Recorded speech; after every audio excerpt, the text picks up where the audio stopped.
is that Jesus is a miracle worker. Okay?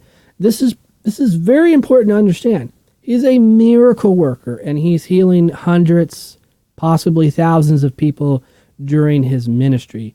And that's really where he gets his popularity from. He's not getting his popularity necessarily from his message. He's getting his popularity from this miraculous power or these miracles or signs or wonders that are following him.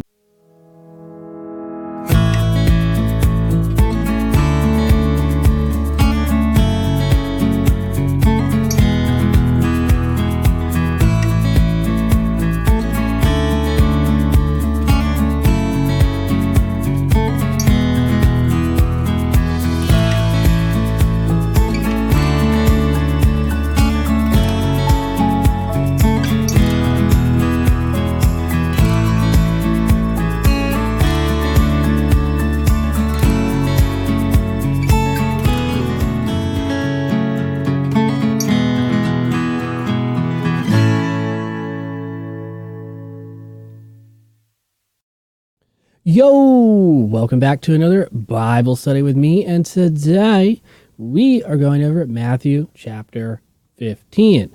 My name is Adam Jorden Clark, and this channel is a Bible study channel, which basically means we study the Bible here. Anyways, we've been going through the Gospel of Matthew. We're in chapter 15. Which means we've done all the chapters up to chapter 15 because we're going through the entire gospel chapter by chapter, reading it verse by verse, and we're focusing on three things, which is history, theology, and spirituality. And in the last video, we went over John the Baptist getting killed. And that was a great video. Talked a lot about some spiritual stuff, by the way. And if you didn't watch it, then you can click it. It's somewhere up here at the top, and you can go and watch it. It's a really great video. Had a lot of fun doing it. And there's just some great spiritual lessons to be learned there in the 14th chapter of Matthew's Gospel. But let me also tell you this, in case you didn't know. I'm on Instagram. And I'm sure you're on Instagram because everybody's on Instagram except for the ones who are not on Instagram. So if you're on Instagram and you're looking for another person to follow, then you can go and follow me at Adam Jorden Clark. Same name as my YouTube. And I'm putting out a whole bunch of like little 60-minute little fact clips, if you will, that pretty much just focuses on really factual information, like a little fact, a little tidbit fact, something you can just watch for 50 seconds or whatever. And you're like, wow, I didn't know that. So pretty much lots of stuff about the Bible and things like that, and authorship and dates and blah, blah, blah, blah, blah, and yada, yada, yada, yada, yada. It's really cool. It's cool to get good information in 60 seconds. So that's what I'm doing on Instagram. So if you want to go follow that, you can. And yeah, just so you know, I'm on Instagram. Anyways, today we're going to be going over Matthew chapter 15. And this is a really great chapter, and as I've said many times before in the previous videos, that this is where Matthew's gospel starts taking off, and we see a lot more development, and the story just starts getting much better. So that's good to know. We're going to see here in chapter 15, the story gets a lot better, so that's cool to know. Also, let me tell you that I forgot what I was going to tell you. Let me think about it for a minute. I don't remember. That's what happens when you get old. Oh, yeah, I remember now. Yeah, okay, so we're in the series here for this Bible study, and, looking toward the future for more content and more videos, I got lots of plans to just, stretch out, There's that Bible verse that says, I have plans and plans to prosper you. And it's like, I have plans for YouTube, plans to prosper YouTube. So, I'm joking, obviously. But I do have plans, and so I'm going to start expanding out. And for those of you who just landed on this YouTube channel, I want you to know what this channel is actually about. Like, number one, it is a Bible study. But number two, we actually take the Bible seriously here. And what I mean by that is this. We're not interested in taking all the stuff that you're learning in church and reiterating it and then spitting it back out on YouTube. Okay? I'll just be frank with it. That's what all the other YouTubers are doing. That's what all the other Christian YouTubers are doing. That's what all the other websites are doing. All these blogs and all these Google searches that you do on the internet that people call research. Basically, all that stuff, all that information is the church's answers. That's all it is. It's the church's opinion. And it's the opinion that the church has had for probably about 1,800 years or so. And unfortunately, it's not necessarily the best opinions. Okay. And so what this channel is about, it's about talking about a little bit more in-depth matters. And it's about talking about things that scholars are talking about. And it's about taking some of that stuff that scholars talk about and basically taking that information and using the information that's compatible with the church and bringing it here to YouTube and sort of dishing it out to people like you. So I'll give you a really great example. Here we are in the Gospel of Matthew. When you go to your church and you ask your pastor or some guy in your church or some woman in your church who wrote the Gospel of Matthew, do you know what they're going to tell you? They're going to tell you it's the guy named Matthew the tax collector. Now, here's what's going to happen. You're going to go home, you're going to get on your little phone, you're going to get on your little computer, and you're going to type in, who wrote the Gospel of Matthew? And you know what's going to happen? You're going to find all these little articles that are from Christian blogs and church blogs and other pastors' blogs and other church blogs. And they're all going to tell you the same stuff. Matthew the tax collector wrote the Gospel of Matthew. And what do? Well, you rationalize this. You say, well, I asked my pastor, I asked the smart people in my church, I asked the internet, and Google told me, and all these other churches and all these other pastors, they all told me the same thing. It's Matthew the tax collector who wrote the Gospel of Matthew. Okay? Now, bear with me for a second. This is important to understand. That's the church's answer. That's the answer they've been given for almost 2,000 years now. You get out of your way and you go do some research, some real research, not a Google search. That's not research, that's a Google search. Don't get it all mixed up. You go do some real search and you start reading some scholarly works. Here's what ends up happening. You start talking to scholars and reading about authorship of Matthew's Gospel, and you know what scholars tell you? We don't know who wrote the Gospel of Matthew because there's no evidence that tells us who the author actually is. All it says is the Gospel according to Matthew. Well, which Matthew? Well, the early church didn't know, and this is why they came up with the idea that it was Matthew the tax collector. So scholars today are saying, we don't know who wrote the Gospel. The church people are saying, it's Matthew the tax collector. And you, as an ordinary person, you look at that and you say, well, which one's right? Well, that's the wrong question. Okay, that's the wrong question to ask. It's not about that. So this is what I mean by compatible information, okay? There are lots of stuff that scholars talk about that just has no compatibility with the church simply because you're not asking those questions and you're not interested in what scholars have to say. So for example, if there's anybody who's ever been to seminary watching this video, think about this for a second. You probably know something about the form critics from the early 20th century and late 19th century.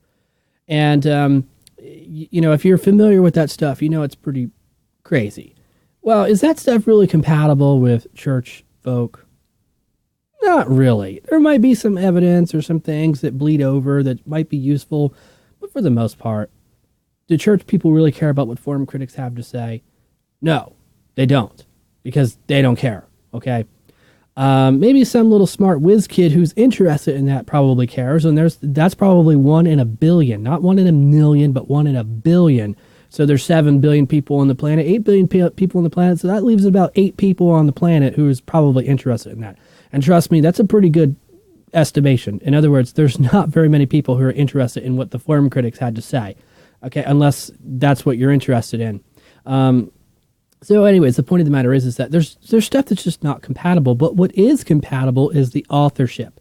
And this is very important to understand because basically it's like this. Your church is telling you it's Matt the tax collector. Scholars are telling you we don't know. And this is a little bit of a problem, sort of, because people get it in their mind, well, wait a second, if it's not Matthew the tax collector, I was lied to by the church. No, you weren't lied to by the church. You were just told a tradition. That's the difference. Okay, you weren't lied to. You were told a tradition. And to them, they actually believe that that tradition is reliable. Scholars, on the other hand, they're kind of like, we don't really know. It could be, it might not be, who knows, who cares, really. We just know that there's not really a lot of evidence to even suggest that Matthew, the tax collector, wrote the gospel. So anyways, this is just one example of the many examples, particularly on the Gospel of Matthew. Here's another one. You go to your church and you ask your pastor or some smart person in your church, or you go to the internet and you ask them and you type in and you say, when was the Gospel of Matthew written? What is the date in which it was written? What year was it written? And you know what you're going to find out? It's going to say 50 AD, 60 AD, somewhere in that time frame. That's what the church tells you because that's the tradition of the church. Now, is that what scholars think? No, it's not. It's not even close. Almost all scholars are like, dude, this book's written after 70 AD because the book is written with the knowledge of 70 AD. In other words, whoever wrote this gospel was writing after the destruction of Jerusalem in 70 AD, and he's writing with the knowledge of that. Very important to understand. A lot of scholars dated around 80 to 85 AD. Well, that's about 40, 50 years after, about 30, 40 years after the church is dating it. Some people say, well, that's not that big of a deal. It is a big deal when you consider the fact that Jerusalem and all Judaism is destroyed in 70 AD. That makes a big difference. It also makes a big difference in theology. So, for example, there's an end times view, an eschatological view. It's called preterism. Lots of people often go with a variation of it, which is called partial preterism. I've done a lot of videos on this stuff, and I'll probably do a lot more on this. But the fundamental flaw of preterism and partial preterism is the dating of the Gospel of Matthew, not the dating of the Gospel of the Book of Revelation. Or the Book of Revelation. They try to say that's a whole other topic. I did some videos on that as well. But just so you know, there's no real scholar who thinks that the Book of Revelation was written before 70 AD. Okay, it's only people who don't understand historiography who do that. The point of the matter is this. Most scholars date the Gospel of Matthew 10 to 15 years after the destruction of Jerusalem that occurred in 70 AD. The preterists have bad theology because they have bad history. It's important to understand, and it's a good principle for you to understand, which is what I'm trying to teach you through this series. Your theology will always end up being bad if your history is bad. In other words, bad history or poor history or just a poor understanding of history is always going to lead to a bad theology. It's always going to lead to a poor theology. It's always going to lead to a misunderstanding. Your theology is incomplete because your history is incomplete. And I will tell you this. If you start reading the Gospel of Matthew and you think it's Matthew the tax collector who wrote it and it was written in 50 AD, your whole understanding of Jesus, your whole understanding of theology, your whole understanding of everything else in the New Testament is going to be messed up because you made the wrong decision for history. So that's what I'm trying to show you here. There's nobody else on YouTube doing this. That's why I'm doing it. That's what this channel's about. This channel's about doing stuff that nobody else is doing. It's about taking risk and talking about some stuff that's not necessarily popular in the church world. So the lens that we're viewing this gospel is very much different than your church. We're saying we don't know who wrote it. It was written in 80 to 85 AD, and it's a Gentile gospel. We've read the whole entire gospel this way to simply illustrate the point. And we haven't actually been trying to build a systematic theology or a biblical theology. We've just talked about some theological points. But for those of you who are familiar with theology, and this is the first time you're reading it through this lens, there are things that are starting to make sense theologically, and you're realizing that some of the theology that you believed is not necessarily compatible with what the gospel is actually saying. And as we get later on in the gospel to Matthew 23 and Matthew 24 and Matthew 25, these famous passages about the end times, you'll start to see this development as well. You'll see how your theology is very much incorrect, even if you're dispensationalist, even if you're a preterist or partial preterist. Whatever your end times view is, trust me, you're wrong. You're not right. You're wrong. Okay? You're just wrong. I don't know how to tell it any differently. You're wrong. And the reason why you're wrong is because your history is all messed up. Okay? Your history's all messed up. If you think it's Matthew the tax collector, if you think this gospel was written before 70 AD, you've already got it wrong. Therefore, your theology is going to be wrong. It's a very important principle to understand. Good theology is always built upon good history. So So you want to be a good theologian, you got to become a good historian. It's very important to understand.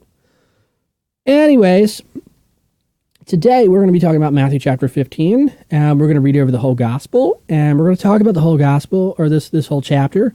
And we're in the Gospel of Matthew, and we're going to read chapter 15. We're going to read the entire chapter 15, and then we're going to talk about it and see what we can come up with. But this is a cool chapter because there's a lot of great stuff in it. And as always, here's my ungodly ugly picture of Matthew chapter 15. And for those of you who have not been following this series, this is the first video you've ever landed on. I always put up this picture in the middle of the video just to let you know that it's an ugly picture because it brings joy to my little tiny heart, knowing that it's an ugly picture and I'm putting it in a YouTube video because, I don't know, it just makes me laugh. And hopefully it makes you laugh as well, because that's why I do it. It's horrible humor, but it's funny. And after 15 times, if you've been following this series, I mean, you're probably starting to chuckle a little bit. So I don't know. We'll find out. Time will tell. Maybe by the time we get to chapter 28, which is the last chapter in Matthew's Gospel, you might find it funny. Who knows? So this is Matthew chapter 15, verses 1 through 20. And throughout the series, we've talked about these portions, and there's a section of Matthew's Gospel where it's portion sized out. And what we've realized is, as we continue reading the Gospel, these portions get larger. And so in the last chapter, there were 3 sections, and in this chapter, we're going to see 3 sections as well. But these sections are a little bit long. And if you can notice here on your screen, I had to make the text a little bit smaller than normal, and I had to really scrunch it all in. This here is a quote from the OT, and we just put it in the middle of the screen and then the rest of it. So what we're going to do is we're going to go ahead and read this, starting up here in verse 1. By the way, this is the NIV version, and that's the one we're going with because it's the one that you most probably, you probably use this translation yourself, because most people use the NIV. So here's what it says. Then the Pharisees and teachers of the law came to Jesus from Jerusalem and asked, "Why do your disciples break the tradition of the elders? They don't wash their hands before they eat." Jesus replied, "And why do you break the command of God for the sake of your tradition? For God said, 'Honor your mother and father,' and anyone who curses their father or mother is to be put to death. But you say that if anyone declares that what might have been used to help their father or mother is devoted to God, they are not to honor their mother and father with it. Thus you nullify the word of God for the sake of your tradition. You hypocrites! Isaiah was right when he prophesied, 'These people honor me with their lips, but their hearts are far from me. They worship me in vain. Their teachings are merely human rules.'" Down here in verse 10 it says, Jesus called the crowds to him and said, "Listen and understand. What goes into someone's mouth does not defile them, but what comes out of their mouth, that is what defiles them." Then the disciples came to him and asked, "Do you know that the Pharisees were offended when they heard this?" He replied, "Every plant that the Heavenly Father has not planted will be pulled up by the roots. Leave them, they are blind guides. If the blind lead the blind, both will fall in a pit." Peter said, "Explain the parable to us." "Are you still so dull?" Jesus asked. "Don't you see that whatever enters the mouth goes into the stomach and then out of the body?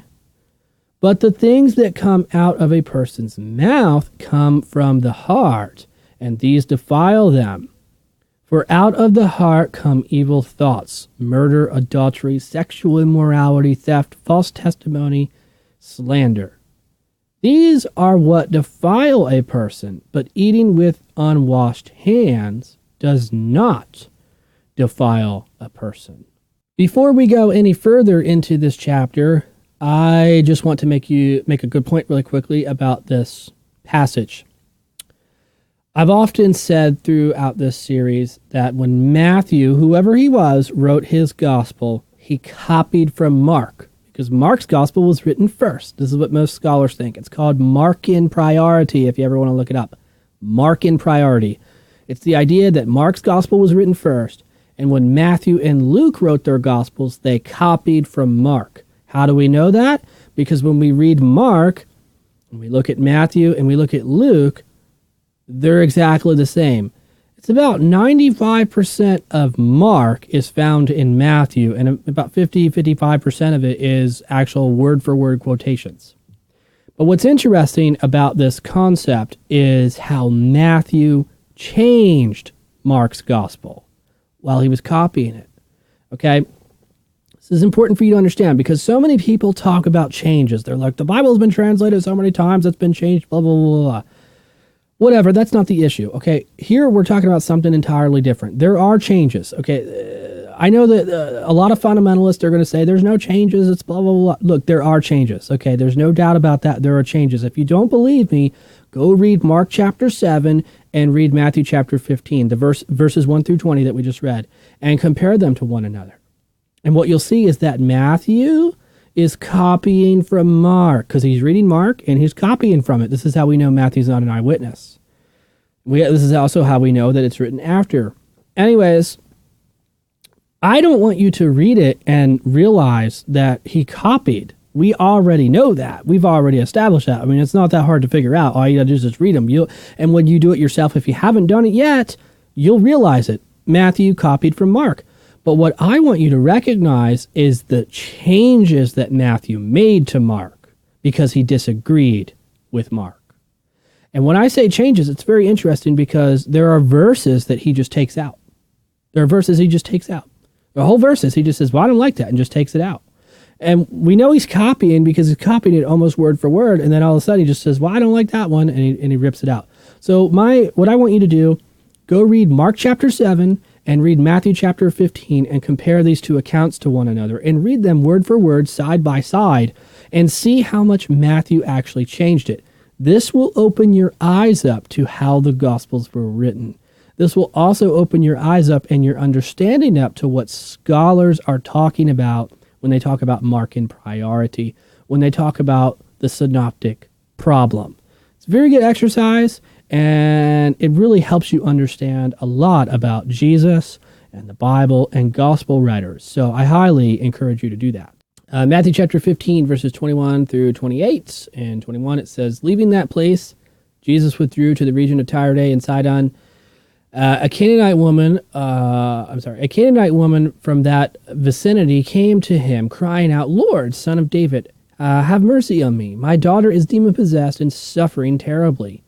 Jesus did not answer a word. So his disciples came to him and urged him, send her away, for she keeps crying out after us.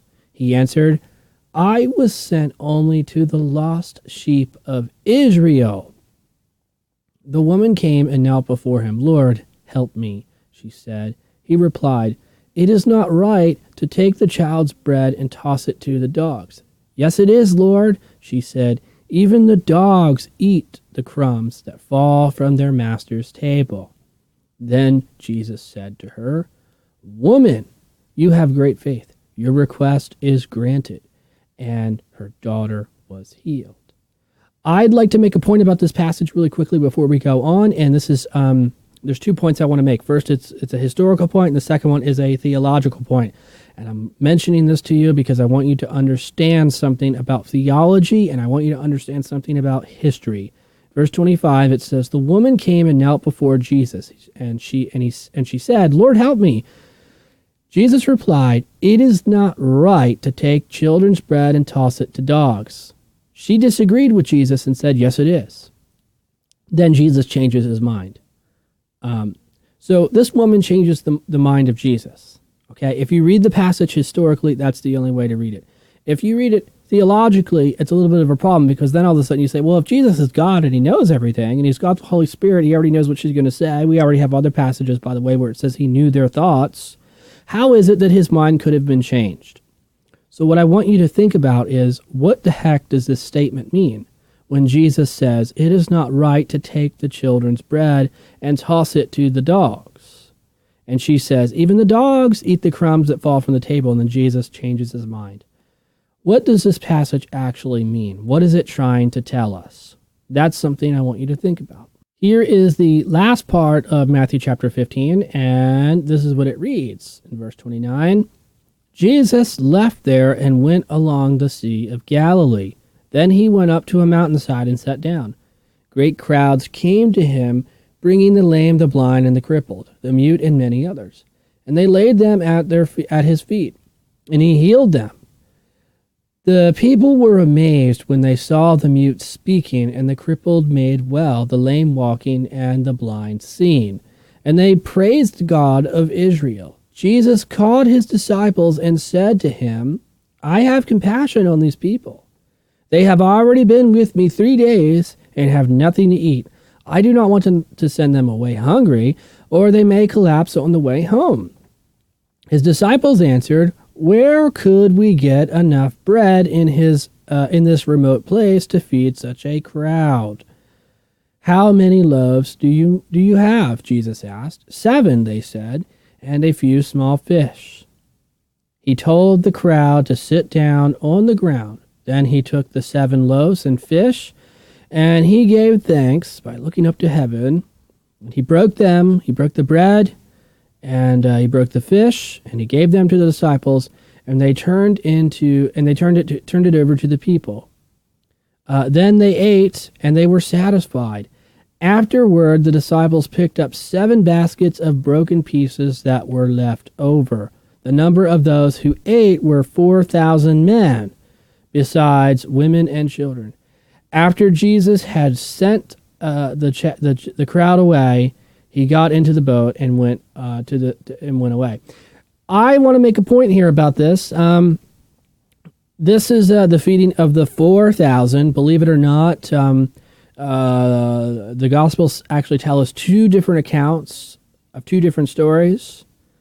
One of them, Jesus fed 5,000 people, and another account, which we're reading here, Jesus fed 4,000 people. So total, it's 9,000 people. But there's 2 occasions. Very important to understand. There are 2 occasions. There's one occasion where Jesus feeds 5,000 people, and there's another occasion where Jesus feeds 4,000 people. Very interesting. But what I like about this passage that's very interesting is how Jesus goes up to the mountain, and it says in verse 30, great crowds came to him, bringing the lame, the blind, and the crippled, and the mutes, and many others. And they laid them at their feet, and he healed them.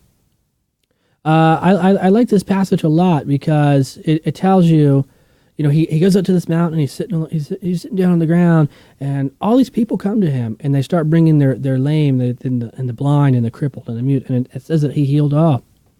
And one of the things that we have seen in this passage, if you have not been paying attention, and everything that we've kind of seen all throughout Matthew's gospel, is Jesus as a miracle worker. He's a man of healing. He's a miracle worker. It's very important to understand that, because most scholars and most historians say that Jesus was a miracle worker. Because the gospel accounts that we have here, there's just so much attestation. There's so much accounts that we have. There's so much accounts that we have of Jesus performing miracles. And the way they're written is, it's not just the major stories that we hear. So, for example, a major story would be the woman who's walking who sees Jesus walking in the crowds, and he says, "If I can only touch her," the woman with the issue of blood, he says, "If only I can touch his cloak or only touch his shirt." So she goes up to him and touches him, and she gets healed. Right? That's a major healing story because it's one instance, and we get a lot of details about it. Well, not only do we see instances like that in the Gospel of Matthew, but we're also seeing these other instances where thousands of people show up to hear him preach. And you have to understand what that means. Thousands of people are showing up to hear this dude preach. I mean, I don't know if you've ever seen thousands of people show up to hear somebody preach, especially when there's no big building. You're outside sitting on a mountain. But it's quite a sight to see. I mean, there's lots of people. And keep in mind, they didn't have microphones back then. They didn't have PA systems. So, he really had to talk very loud. So, thousands of people come to see Jesus, and it says that he was a miracle worker, and people would bring the sick to him. They would bring the lame, the blind. So you got to understand when Jesus is healing the blind people who can't see, which is kind of weird. It's like, wow, why are these people blind? How many blind people are around this area? I don't know. Apparently a lot. How many people are lame? They can't walk. Apparently a lot. That's something to think about as well. How many people were actually lame and blind and all messed up in the first century? Like, how many people were actually like that? Obviously that's a question of some sociology. You got some population issues there to talk about. How many people actually were in this area? What is the health condition? So I guess if you're a doctor or something like that, that'd be something cool to think about. Anyways, he's spoken of having healed people, and it's not just one or two major stories, but we have these little instances. So it doesn't tell us in this passage, it doesn't tell us how many lame he healed or how many people were blind or how many. It just says that they brought them.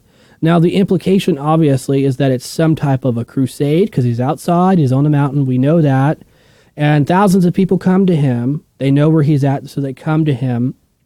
And what they do, or what he does, is he starts healing them. So we could probably say it's similar to what a lot of evangelists do today in other countries. They'll go and set up a tent or something, or the old school tent revivals. They'll set up a tent or a stage, and they'll start preaching, and people come. And then at the end of the service, they start praying for people, and just people line up, and they're praying for them. It's probably something similar to what Jesus was doing. He probably was preaching. After he got done preaching, he prayed for them or healed them or whatever.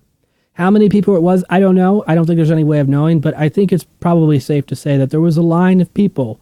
And it's also interesting because throughout the gospel, and the other accounts that we look at as well, Mark and Matthew, when we read, what we see is that Jesus goes to different places and people follow him around, and they bring the sick to him and he heals them. They bring the blind and he makes them see. So he's a miracle worker. And so because we have all of these instances and we have all these accounts of thousands of people showing up, and there's little stories and there's big stories and there's possibly hundreds or thousands of people that he healed in one preaching. For example, this instance here, this occasion of feeding 4,000 people, he may have healed 1,000 people, maybe 100 people. Who knows? We don't know, but he could have healed that many. Also, at the same time, we have really popular stories like the woman with the issue of blood. She comes and snags on his coat, and she gets healed. So we have two classifications here.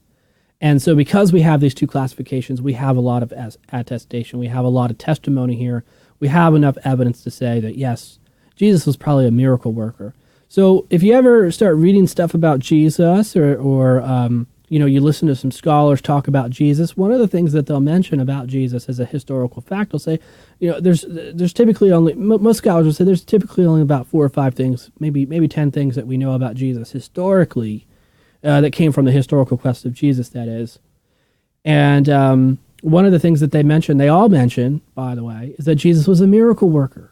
So you can write that down and go research it. There are plenty of scholars out there who have all kinds of books on that, so you can go and look it up. But the thing I want you to take away from this lesson from chapter 15 is that Jesus is a miracle worker.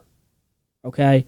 This is very important to understand. He's a miracle worker, and he's healing hundreds, possibly thousands of people during his ministry. And that's really where he gets his popularity from. He's not getting his popularity necessarily from his message. He's getting his popularity from this miraculous power or these miracles or signs or wonders that are following him. We have a passage, we just read it a couple of days ago, where it says he went back to his hometown and he said, a prophet is not accepted in his hometown. And it says that he didn't perform many miracles there because they didn't have faith. Okay? So the point is that he gains popularity all around the area because he's able to perform miracles. And so therefore, he's a miracle working man. Very important stuff.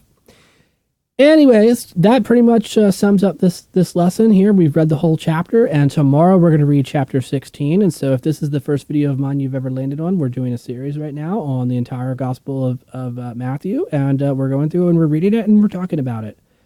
And so if you like these kinds of videos and you like these kinds of Bible studies and you really want to learn more about the Bible, I put out a video every day. And it's always about something about the Bible because we're a legit Bible study here. And we're always interested in talking about stuff that your church is not talking about.